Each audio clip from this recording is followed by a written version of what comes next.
શાંત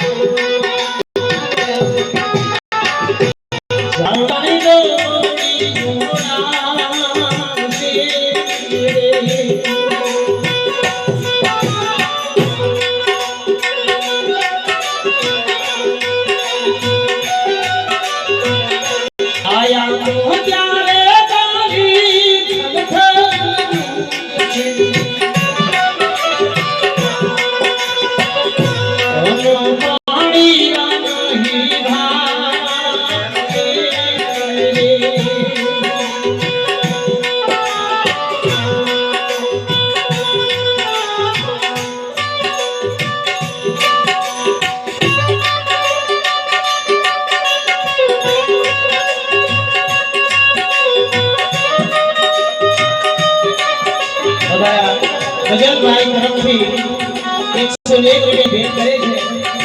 ભગવાન અમારા અરવિંદભાઈની આત્માને શાંતિ આપે. ભગવાન ભૂરીબેનના આત્માને શાંતિ આપે. એમ કહી 101 રૂપિયો વિજયભાઈ તરફથી ભેટ મળે છે. આયા તો ત્યારે તારી ભગતરું છે